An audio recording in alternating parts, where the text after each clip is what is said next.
Hello students, तो class 10th में हम एनसीईआरटी एग्जाम्पलर सॉल्व कर रहे थे pair of linear equation in 2 variables. Okay, और एक्सरसाइज 3.4 के लास्ट 2 क्वेश्चंस बचे हुए थे। जो बच्चे नए आए हैं चैनल पे बच्चों, जाइए डिस्क्रिप्शन चेक करिए या कमेंट जाके चेक करिए, वहाँ पर भी मैंने इस चैप्टर के लिंक को कमेंट करके पिन कर दिया। जो पिन कमेंट है नीचे जाके उसको चेक कर लीजिए, ठीक है। पूरा सिलेबस भी आपको मिल जाएगा और एनसीईआरटी एग्जाम्पलर का लिंक भी आपको सबसे नीचे वहाँ पर मिल जाएगा, ठीक है। और जो बच्चे पुराने हैं तो वो आइए, उनको तो पता ही, आज हम इस चैप्टर को फिनिश करेंगे। तो चलिए स्टार्ट करते हैं। क्वेश्चन नंबर 12 देखिए, कह रहा है कि Sushant invested certain amount of money in 2 schemes A and B, ठीक है। कितनी स्कीम्स हैं? 2 स्कीम्स हैं। सपोज 2 बैंक है अलग अलग, ठीक है, बैंक ए और बैंक बी। ये बैंक ए की स्कीम है और ये बैंक बी की स्कीम है, ठीक है। तो ये जो सुशांत नाम का बंदा है, ठीक है, ये क्या करता है, दोनों बैंक में कुछ अमाउंट इन्वेस्ट करता है। मतलब बैंक ए में भी, स्कीम बोला है उन्होंने, मैं बैंक बोल दे रहा हूँ, ठीक है, आपको समझने के लिए। तो सपोज स्कीम ए यानी कि बैंक ए में उसने कुछ पैसे इन्वेस्ट, कुछ रुपए इन्वेस्ट किए और बी में भी, ठीक है। किस हिसाब से इन्वेस्ट किए, पढ़िए जरा। कह रहा है which offer interest at the rate of 8% per annum and 9% per annum respectively. इसका क्या मतलब है कि जो ये ए बैंक है, भाई पहले ए की बात करी फिर बी की बात करी, यानी कि जो ए बैंक है वो कितना परसेंट देता है, 8% पर एनम। पर एनम का मतलब पर ईयर, ठीक है। पर ईयर कितना इंटरेस्ट देता है, 8%। तो ये वाला बैंक कितना इंटरेस्ट देगा, 8% सुशांत को, और ये कितना इंटरेस्ट देगा, 9%, ठीक है भाई। ये भी बात हमें समझ में आई। चलो, इंटरेस्ट का मतलब समझते हो? हाँ, मतलब अगर हमने 100 रुपये जमा किए हैं तो वो हमको इंटरेस्ट मतलब ब्याज कितना देगा, 100 रुपये पे 8%। 100 का 8% मतलब 8 रुपीज़। और दूसरा बैंक कितना दे रहा है, 9 रुपीज़। एक बात बताऊँ, इंटरेस्ट और अमाउंट में अंतर होता है। बात समझिए ज़रा। मान लीजिए कि मैंने बोला भाई 8% के हिसाब से मैंने बैंक ए में इन्वेस्ट किया है, तो मुझे बताओ अमाउंट कितना मिलेगा, 1 साल के बाद मुझे कितना अमाउंट मिलेगा। तो पता है, मान लो मैंने 100 रुपये जमा किए थे, कितने, 100। तो 100 तो मुझे मिलेगा अगर मैं किसकी बात कर रहा हूँ, अमाउंट की, ठीक है। तो 100 रुपये तो मुझे मिलेगा ही मिलेगा, और 100 का 8% भी मुझे मिलेगा। अमाउंट में तो मेरा प्रिंसिपल भी मिलेगा जो मैंने जमा किया था। जो रुपए आप जमा करते हो, जो पैसे आप जमा करते हो, उसको प्रिंसिपल अमाउंट बोलते हैं, ठीक है, मूलधन हिंदी में उसको बोलते हैं, ठीक। तो ये तो मुझे मिलेगा, और साथ में इसका 8%, 100 का 8% भी मिलेगा, यानी कि टोटल मुझे कितना मिलेगा, 108 रुपीज़। लेकिन अगर केवल आपको ये पूछा जाए कि इंटरेस्ट कितना मिलेगा, साल भर में आपको कितना इंटरेस्ट मिलेगा, मतलब ब्याज कितना मिलेगा, तो आपको केवल क्या बात करनी है, 8 रुपीज़। केवल कितना मिलेगा आपको, ₹8। तो आप केवल इंटरेस्ट की बात करिएगा। यानी कि क्वेश्चन पढ़ते टाइम आपको एग्जाम में ये ध्यान देना है कि इंटरेस्ट की बात कर रहा है या अमाउंट की बात कर रहा है, ठीक है। तो आइए जरा क्वेश्चन पढ़ते हैं। कह रहा है कि she received ₹1860 as annual interest. हाँ बताओ भाई, अमाउंट मिला कि इंटरेस्ट मिला, इंटरेस्ट मिला, एनुअल इंटरेस्ट मिला। तो ब्याज की बात कर रहा है या अमाउंट की बात नहीं कर रहा है, ठीक है ना। तो उसको कितना ब्याज मिला, ₹1860 इंटरेस्ट मिला। ये टोटल इंटरेस्ट की वो बात कर रहे हैं, पता है आपको। कुछ इंटरेस्ट तो कहाँ से मिला होगा, बैंक ए से, और कुछ कहाँ से मिला होगा, बैंक बी से। अगर हम दोनों का ऐड कर दें तो किसके इक्वल रखना पड़ेगा हमें, 1860 के इक्वल हमको रखना पड़ेगा। चलिए आगे पढ़ते हैं। आगे पढ़ने से पहले आप एक काम करिए, ये पढ़िए पहले। How much did she invest in each scheme, ठीक है, उसने हर एक स्कीम में कितना इन्वेस्ट किया। तो हम ये चलो मान लेते हैं कि स्कीम ए में उसने ₹Y इन्वेस्ट किया, ठीक है। तो लेट, देखिए सॉल्यूशन में अभी हम क्वेश्चन आगे पढ़ेंगे, रुक जाइए। लेट सुशांत या सुशांत, जो भी नाम है इसका, सुशांत बोल रहा हूँ मैं, सुशांत है शायद, है ना। Let Sushant invested ₹X in scheme A and Susan invested ₹Y in scheme B। Okay, B scheme में कितना इन्वेस्ट किया, ₹Y, और स्कीम ए यानी बैंक ए में कितना इन्वेस्ट किया, ₹X, ठीक है। चलो बहुत बढ़िया। अब थोड़ा सा ध्यान दीजिए आप, पहली कंडीशन यहीं तक पढ़ो, अभी हम देखते हैं आगे का कंडीशन, ठीक है। एक बात बताओ, बैंक ए कितना इंटरेस्ट देता है, 8% देता है, ठीक है। तो उसको बैंक ए से कितना इंटरेस्ट मिलेगा, X का 8%। भाई 100 रुपये जमा किया है ना, तो 8% ऑफ X। तो यहां से जो उसको इंटरेस्ट मिलेगा, क्या मिलेगा, 8% ऑफ X। इसका क्या मतलब होता है, इसका मतलब होता है 8/100, और ऑफ का मतलब इनटू, यानी कि कितना मिलेगा यहाँ से 8x/100। ये इंटरेस्ट है, ये अमाउंट नहीं है। अगर क्वेश्चन में अमाउंट बोलता कि कितना मिल रहा है तो पता है क्या करते हैं, तो हम क्या करते, ये जो इंटरेस्ट आया इसमें x को भी ऐड कर देते। तब हम करते क्या, x प्लस x का 8% मतलब 8x/100। तो बात थोड़ा सा समझ के आपको एग्जाम में क्वेश्चन करना है, क्योंकि भाई देखिए इंटरेस्ट के ऊपर भी क्वेश्चन आता है और अमाउंट के ऊपर भी आता है। तो अभी इंटरेस्ट की बात कर रहे थे, इसलिए मैंने केवल 8% ऑफ जो रुपये ने जमा किया था बैंक ए में x रुपीज़ का मैं केवल 8% ही ले रहा हूँ। इसी तरीके से बैंक बी से कितना इंटरेस्ट मिलेगा बताइए, 9% ऑफ बैंक बी यानी कि स्कीम बी में उसने कितना जमा किया, ₹y, तो 9/100 ऑफ मतलब इनटू यानी कि कितना आ जाएगा, 9y/100। तो अब आप देखिए ₹8x/100 बैंक ए से मिला 1 साल में, और ₹9y/100 बैंक बी से मिला। तो इन दोनों इंटरेस्ट को अगर हम ऐड कर दें तो सिचुएशन 1 में उसको कितना इंटरेस्ट मिला था, 1860। ठीक है, तो केस 1, ठीक है, केस नंबर 1 क्या बनेगी इक्वेशन बताइए, 8x/100, भाई इन दोनों को ऐड कर दो ना, 8x/100 और plus 9y/100 is equals to कितना आ जाएगा, ₹1860। कोई डाउट है बताइए। इसको थोड़ा सा सॉल्व कर लें क्या, कैसे करें, 100 से मल्टीप्लाई कर दें। हाँ चलो एक काम करते हैं, तो LHS में भी 100 से और RHS में भी 100 से मल्टीप्लाई कर देते हैं। तो क्या आप डायरेक्ट बता सकते हो आंसर क्या आएगा, ये 100 से मल्टीप्लाई होगा तो 100 से 100 कैंसिल होगा, 8x आ जाएगा यहाँ, और प्लस यहाँ 100 से मल्टीप्लाई करेंगे, 100 से 100 कैंसिल हो जाएगा, 9y इज इक्वल्स टू यहाँ 100 से मल्टीप्लाई करोगे तो 1860 इतना तो था, 2 0 और लगा देंगे। कोई डाउट है, तो चलिए हम इसको इक्वेशन नंबर 1 बोल देते हैं। ठीक है, ये बन गई हमारी इक्वेशन नंबर 1। अब हम क्वेश्चन को अगर आगे पढ़ें, ठीक है, तो फिर से यहाँ पर हम डायग्राम बना लेते हैं अपना। ये मेरा बैंक ए है, बैंक ए, और ये है मेरा बैंक बी या स्कीम बी, करेक्ट। अब पढ़िए जरा आगे, कह रहा however had she interchange the amount of investments in 2 schemes, अगर वो दोनों स्कीम्स में इन्वेस्ट किए गए अमाउंट को क्या कर दे, इंटरचेंज, मतलब कि हाँ पहले वो ₹x कहाँ इन्वेस्ट करती थी, बैंक ए में, लेकिन अब वो ₹x कहाँ इन्वेस्ट करेगी, बैंक बी में। पहले वो ₹y कहाँ इन्वेस्ट करती थी, बैंक बी में, अब वो ₹y इन्वेस्ट करेगी बैंक ए में। ठीक है, तो मैं देखिए यहाँ स्टेटमेंट नहीं लिख रहा हूँ, आपको यहाँ स्टेटमेंट लिखनी है केस नंबर 2 लगा के। केस नंबर 2 लगा के आप लिखोगे स्टेटमेंट क्या, कि now Susan invested ₹x in scheme A and ₹y in scheme B, ये बात आप लिखोगे। हाँ ओ सॉरी गलत कर दिया मैंने, ₹y in scheme A and ₹x in scheme B. बात समझ में आई कि नहीं, जो रुपीज़ वो इन्वेस्ट करती थी वो उसने क्या कर दी, इंटरचेंज कर दी। सपोज यहाँ 10,000 इन्वेस्ट करती थी और यहाँ 12,000, तो अब उल्टा कर देगी, स्कीम ए में 12,000 इन्वेस्ट करेगी और स्कीम बी में 10,000 इन्वेस्ट करेगी। ठीक है, यही बात है, तो एक्स और वाई को हमने इंटरचेंज कर दिया। चलो बहुत बढ़िया। अब एक बात बताओ कि जो स्कीम ए है, भाई तुम बैंक ए के पास गए, तुमने बोला भाई हम कुछ रुपए इन्वेस्ट करना चाहते हैं, तो अगर तुम अपना अमाउंट चेंज कर दोगे तो वो अपना इंटरेस्ट थोड़ी ना चेंज कर देगा, उसका इंटरेस्ट तो अभी भी कितना है, हाँ 8% सेम है। यानी कि बैंक ए का इंटरेस्ट अभी भी 8% पर एनम है और बैंक बी का इंटरेस्ट अभी भी 9% पर एनम है। तो अब सुसैन को बैंक ए से कितना इंटरेस्ट मिलेगा, कितना रुपए इन्वेस्ट किया उसने, y, तो y का कितना परसेंट, 8%। कितना हो जाएगा y का 8%, बोलो 8y/100। और बैंक बी में उसने y इन्वेस्ट किया है, ठीक, तो बैंक बी से उसको कितना इंटरेस्ट मिलेगा, 9x/100। कोई डाउट है।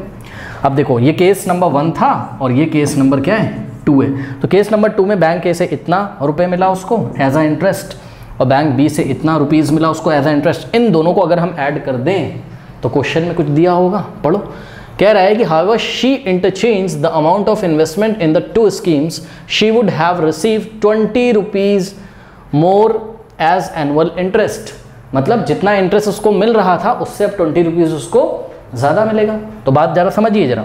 According to the question in situation number 2 अगर हम इसको ऐड कर दें तो ध्यान दें प्लीज़, क्या हो जाएगा आपके पास 8y/100 और प्लस 9x/100।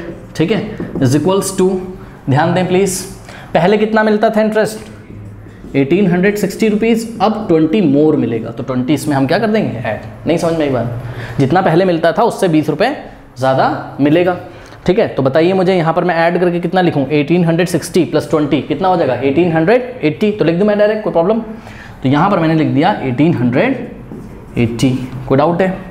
अब हम एक काम करेंगे, इसको भी बोथ साइड 100 से क्या करेंगे मल्टीप्लाई करेंगे। तो बताइए इक्वेशन क्या बनेगी, यहाँ 100 से मल्टीप्लाई होगा तो 100 से 100 कैंसिल हो जाएगा, क्या बचेगा 8y।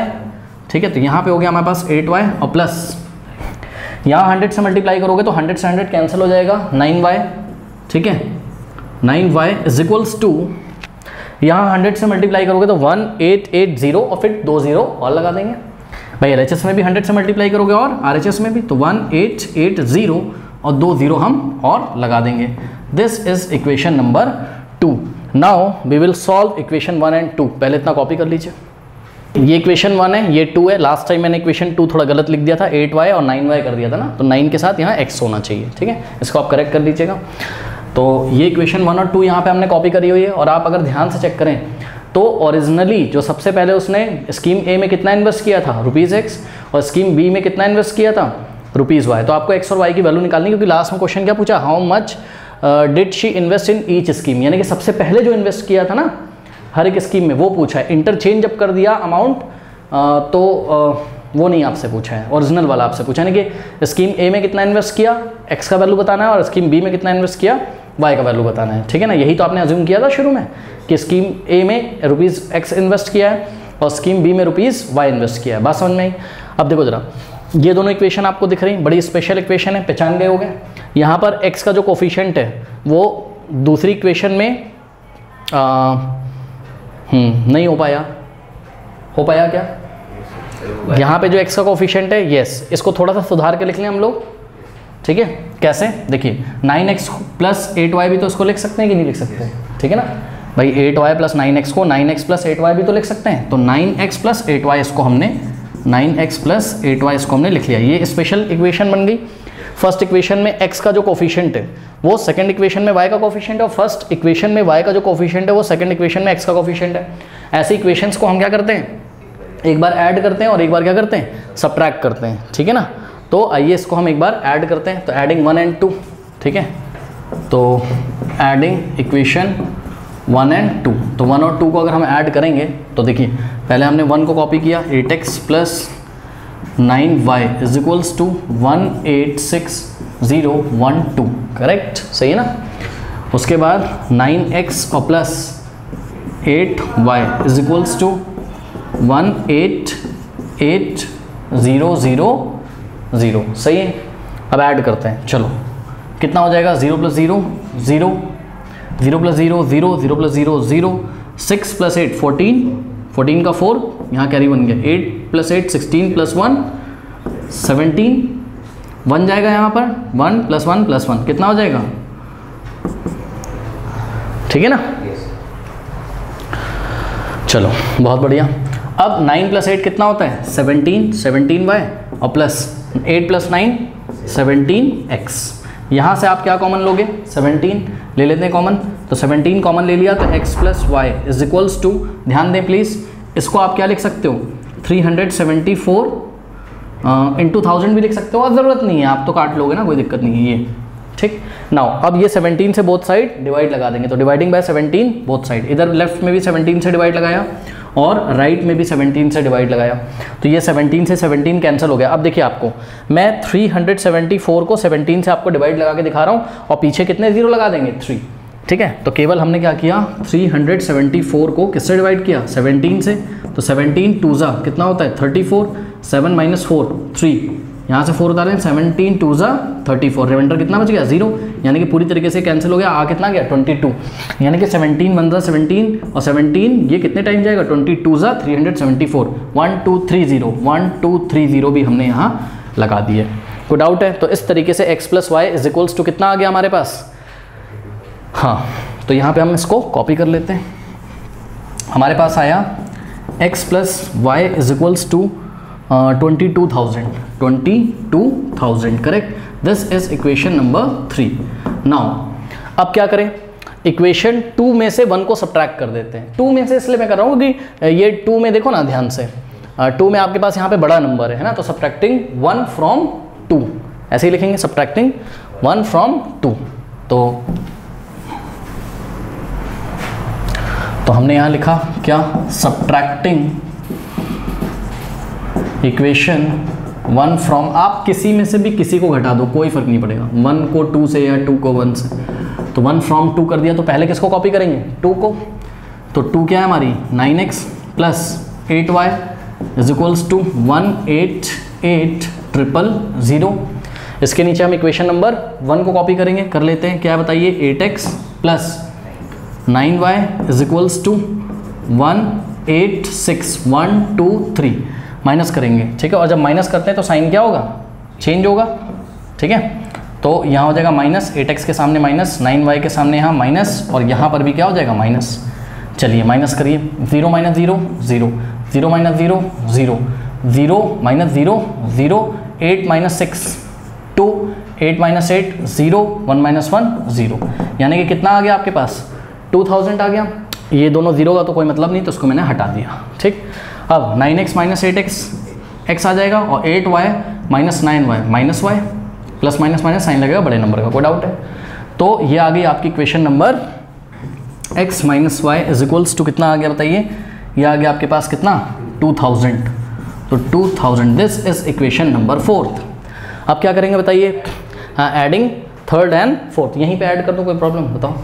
तो adding third and fourth add कर देते हैं, वरना बार बार लिखना पड़ेगा मुझे।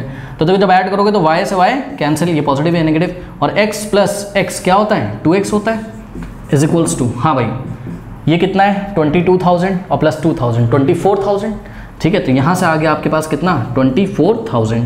अब डिवाइडिंग बाय 2 बोथ साइड, तो 2 से हमने लेफ्ट में डिवाइड लगाया और 2 से हमने राइट में, ये 2 से 2 कैंसिल हो जाएगा, और यहाँ पर 2 1 2 और 2 12 24, पीछे 3 0 लग जाएंगे, यानी कि x की वैल्यू कितनी आ गई 12,000। तो x इज इक्वल्स टू 12,000 यूनिट क्या होगी रुपीज़ 12,000, यानी कि स्कीम ए या बैंक ए में उसने कितना इन्वेस्ट किया ₹12,000। अब ये जो x की वैल्यू आई है, इसको ले जाके हम कहाँ रख देंगे, चाहो तो आप इक्वेशन 2 में 4 में रख दो या 3 में, तो बताओ कहाँ रखें, हाँ 3 में रख दें, 4 में रख दें, 3 में रख दो ना, आराम से आ जाएगा। x की वैल्यू रखो यहाँ पर कितना 12,000, putting 12,000 in equation number 3, x की जगह 12,000 और plus y is equals to 22,000। अब देखो 12,000 उधर जाएगा माइनस हो जाएगा, तो y is equals to 22,000 minus 12,000 कितना आ जाएगा 10,000, यानी कि ₹10,000 उसने कहाँ इन्वेस्ट किए, बैंक बी में। अब हम फाइनल आंसर देखिए, मैंने जानबूझ के यहाँ लिख के रखा हुआ है, आपको एग्जाम में लैंग्वेज भी लिखनी पड़ेगी, लॉन्ग आंसर टाइप क्वेश्चन है, तो क्या लिखोगे एग्जाम में, hence she invested ₹12,000 and 10,000 in 2 schemes A and B respectively. और ध्यान रहे, देखिए ए को हमने पहले लिखा है, तो पहले हमने किसको लिखा है ₹12,000 को, क्योंकि ए में उसने कितना इन्वेस्ट किया था ₹12,000। फिर हमने 10,000 लिखा, और 10,000 किस में इन्वेस्ट किया, बी में, क्योंकि बी में हमने y माना था, y की वैल्यू कितनी आई थी 10,000। तो इस तरीके से हम आंसर करेंगे। लास्ट क्वेश्चन है इस चैप्टर का, इसके बाद हम कौन सा चैप्टर है, क्वाड्रेटिक इक्वेशन स्टार्ट कर लेंगे। कह रहा विजय हैड सम बनानास, विजय के पास कुछ बनाना है, केले हैं कुछ। कह रहा ही divided them into 2 lots A and B, ठीक है, बात समझो। तो ये इसके पास बनाना है, तो इसके पास बहुत सारे बनानास थे, कितने थे हमें नहीं पता, ठीक। इसने इसकी 2 लॉट बना ली, ठीक है। ये लॉट ए है, ये लॉट ए में कुछ बनानास हैं इसके पास, और लॉट बी में कुछ बनानास हैं, ठीक है, ओके। लॉट का मतलब बंडल टाइप कुछ बना लिया बनानास का, ठीक है। चलो बहुत बढ़िया। कह रहा है कि ही sold the first lot at the rate of, अच्छा यहाँ रुको, क्वेश्चन छोड़ो, क्वेश्चन पढ़ो, पूछ क्या रहा है, लास्ट में सबसे चले आओ। कह रहा find the total number of bananas he had, find the total number of bananas he had, ठीक है। उसके पास कितने बनाना है ये हमको बताना है। तो भाई देखो एक बात है कि लॉट ए में कुछ बनानास होंगे और लॉट बी में कुछ बनानास होंगे, तो सपोज हम अज्यूम कर लेंगे लॉट ए में x बनानास हैं, number of bananas in lot A B x and number of bananas in lot B y। तो यहाँ पर इसमें कितने बनानास हैं बताइए, लॉट ए में x, और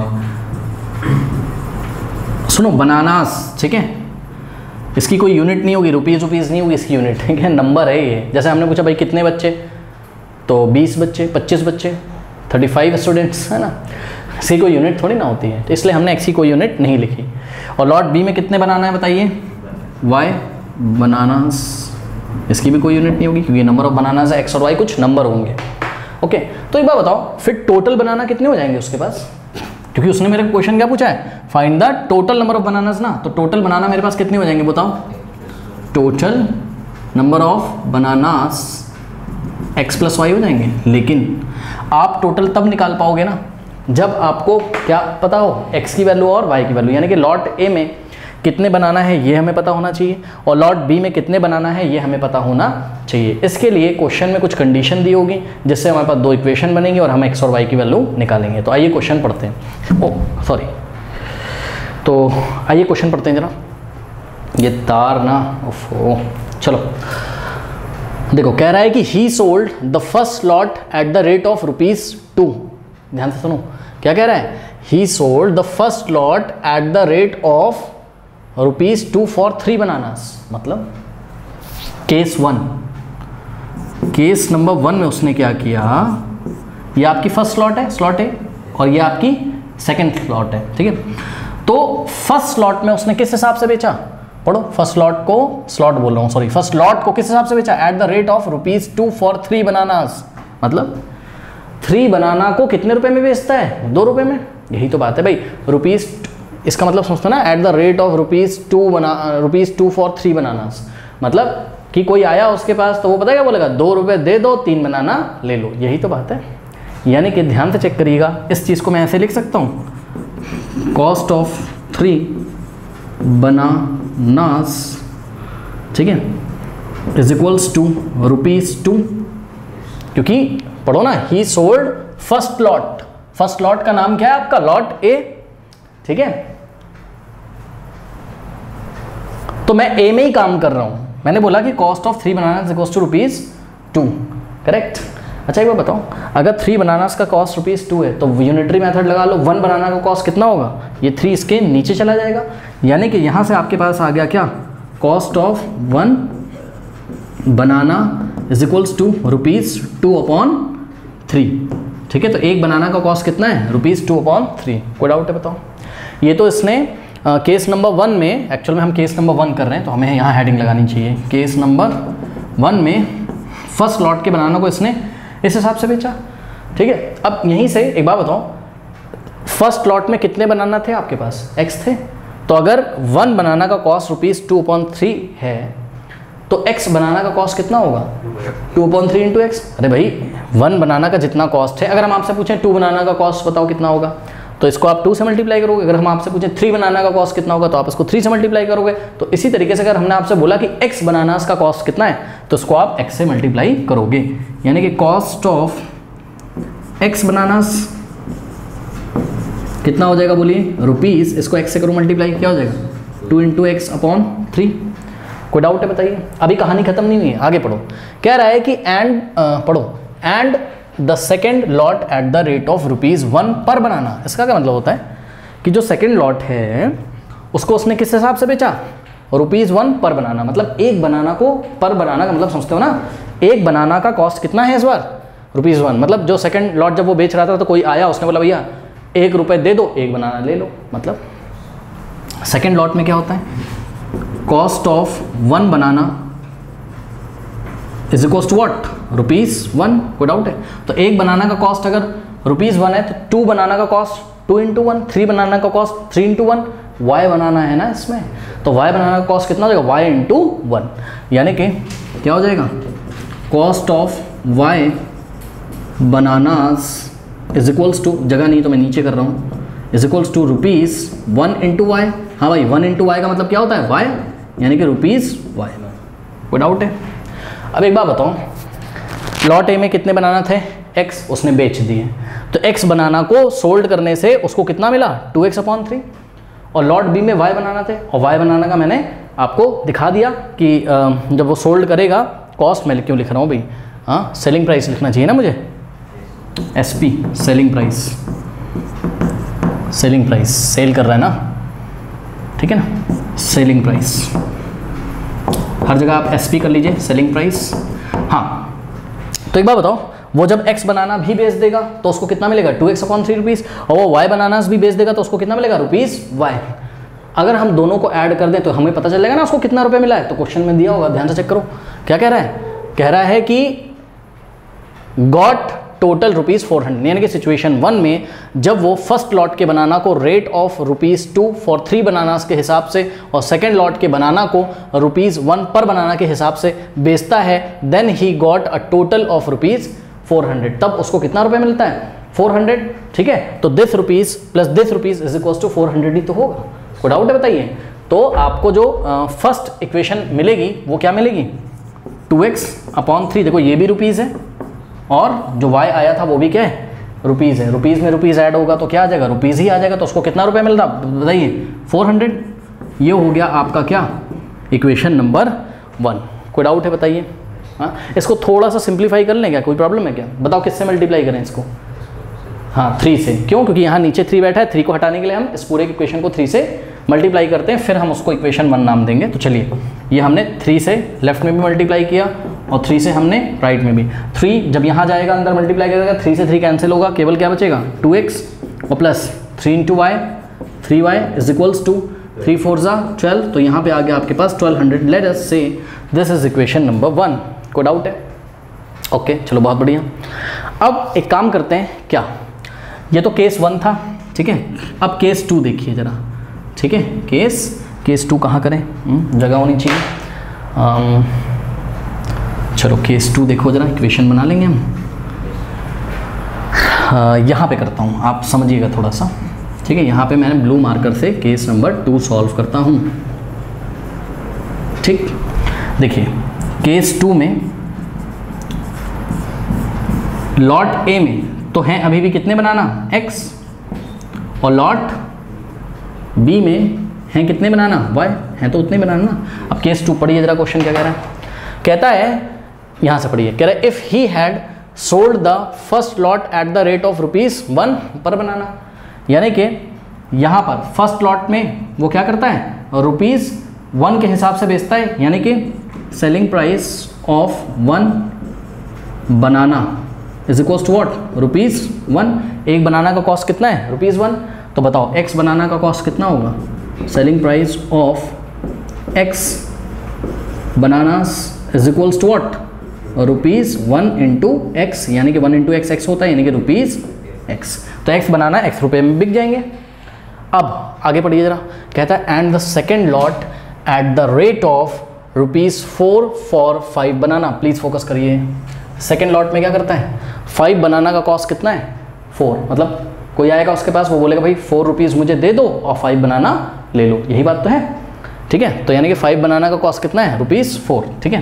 तो कॉस्ट नहीं सेलिंग प्राइस, यार मैं कॉस्ट क्यों बोल रहा हूँ, selling price of what 5 bananas is equals to what rupees कितना है ₹4। कोई डाउट है? अब 5 बनाना का कॉस्ट पता है, 1 बनाना का कॉस्ट निकाल सकते हो, तो क्या लिखोगे आप, कॉस्ट नहीं selling price. Selling price of 1 bananas, cost किसके लिए होगा कॉस्ट प्राइस, ये कस्टमर के लिए जो खरीद रहा है। सेलिंग प्राइस किसके लिए, विजय के लिए, विजय बेच रहा है ना। तो सेलिंग प्राइस ऑफ 1 बनाना कितना हो जाएगा बताइए ₹4/5 हो जाएगा। तो अगर 1 बनाना का कॉस्ट इतना है तो बी लॉट में कितने बनाना था y, तो y बनाना का कॉस्ट कितना होगा, इसको y से हम मल्टीप्लाई कर देंगे, ठीक है। यहाँ पे लिख दे रहा हूँ भाई, जगह नहीं है मेरे पास यहाँ पे, ठीक है। तो कॉस्ट ऑफ, सॉरी क्या कर रहे हैं भाई, सेलिंग प्राइस ऑफ, बच्चे मजे लेंगे आज तो भाई, बार बार cost price. Selling price of y banana is equals to what, इसको y से मल्टीप्लाई करो, क्या हो जाएगा 4y/5 रुपीज़। करेक्ट, सही है। अब एक बात बताइए, उसने लॉट ए के x बनाना बेच दिए, कितना रुपए मिला ₹x। लॉट बी के y बनाना बेच दिए, कितने रुपए मिले 4y/5। इन दोनों को अगर ऐड कर दें तो इसको कितने रुपए मिले, क्वेश्चन में दिया होगा, पढ़ो। कह रहा है कि his total collection would have been 460। मतलब अगर ये ऐसा करता तो इसका कलेक्शन कितना होता ₹460। ओके, चलो बहुत बढ़िया। तो इन दोनों को आप ऐड कर दीजिए, यानी कि x प्लस क्या होगा बताइए, x plus 4y/5 is equals to 460। अब क्या करें इस इक्वेशन को बताइए, 5 से मल्टीप्लाई करते हैं तो थोड़ा ये सुधर जाएगी, 5 से लेफ्ट में और 5 से राइट में। हाँ भाई 5 इंटू एक्स क्या हो जाएगा बताइए, 5x और प्लस यहाँ जब इस टर्म में 5 से मल्टीप्लाई करोगे 5 से 5 कैंसिल हो जाएगा, क्या आ जाएगा 4y और इज इक्वल्स टू यहाँ 5 से करिए 5 0 0, 5 6 33 जाएगा, 5 4 20 plus 3 23। This is equation number 2। Okay, अब हम इक्वेशन 1 और 2 को सॉल्व कर लेंगे, इतना कॉपी कर लीजिए पहले। तो स्टूडेंट्स देखिए इसको सॉल्व करते हैं। इक्वेशन 1 है, ये इक्वेशन 2 है, ठीक है। बताइए किसको एलिमिनेट करना चाहते हो, एक्स को कि वाई को? किसी को भी एलिमिनेट कर दो, बताओ किसको करें? हाँ एक्स को कर लें। तो इक्वेशन नंबर 1 में आपको किससे मल्टीप्लाई करना होगा, 5 से। भाई एक्स का कोफिशिएंट यहाँ 2 है और यहाँ एक्स का कोफिशिएंट 5 है, तो इक्वेशन 1 में हम किससे मल्टीप्लाई करेंगे, 5 से। तो कर लेते हैं, देखो यहाँ पे हमने 5 से लेफ्ट में और 5 से राइट में मल्टीप्लाई करेंगे, तो ये क्या बन जाएगी, 5 2 10x और plus 5 3 15y is equals to. अब ध्यान दें, देखिए 12 5 क्या होता है 60, तो हमने ये लिखा और पीछे 2 0 लगे थे तो हमने लगा दिए, कोई डाउट है? तो ये 6000 हो जाएगा। अब इक्वेशन नंबर 2 को कौन से नंबर से मल्टीप्लाई करोगे, हाँ एक्स का कोफिशिएंट यहाँ 2 था तो 2 से मल्टीप्लाई करेंगे, ठीक है। और इधर भी आप इसको राइट हैंड साइड भी 2 से करोगे, तो 2 5 10x और प्लस 2 4 8y, ये 8y है, ऊपर 15y यहाँ 8y is equals to 23 into 2 46 और 00 यानी कि 4600, करेक्ट। अब हम क्या करते हैं, ये जो दो इक्वेशन आई सब्ट्रैक्ट कर देते हैं इसमें से इसको, तो यहाँ साइन चेंज, यहाँ साइन चेंज, यहाँ साइन चेंज। देखो 10x पॉजिटिव नेगेटिव गया, 15y माइनस 8, 15 माइनस 8 7 होता है, यानी कि आ गया आपके पास 7y इज इक्वल्स टू। अब ध्यान दीजिए 0 माइनस 0 0, 0 माइनस 0 0 और यहाँ से कैरी लेंगे तो 10 माइनस 6 4, यहाँ बचेगा 5 5 minus 4 1। Now dividing by 7 both side, ठीक है। तो 7 से हमने लेफ्ट में और 7 से हमने राइट में डिवाइड लगाया, 7 से 7 गया, 7 1 और 7 2 14 और 2 0 लगा देंगे, तो y की वैल्यू कितनी आ गई 200, यानी कि लॉट बी में कितने बनाना है 200 बनाना, ठीक है। अब क्या करें, ये जो 200 आया है आप इसको चाहे इक्वेशन 1 में रख दीजिए और चाहे इक्वेशन 2 में। तो एक्चुअल में ध्यान दीजिए जब हमने 5 से मल्टीप्लाई नहीं किया था तो देखिए इक्वेशन 1 क्या थी 2x plus 3y is equals to 1200 था। नाउ पुटिंग 1200 था ना, यस।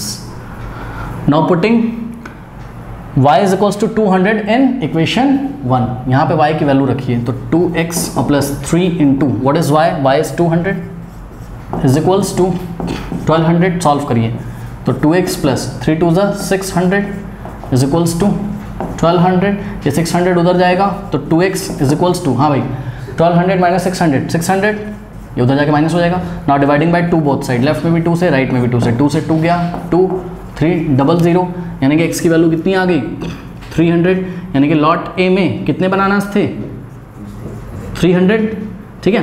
तो टोटल बनाना कितने थे बताइए, हाँ यहीं पे मैं आंसर कर दे रहा हूँ, समझ जाना।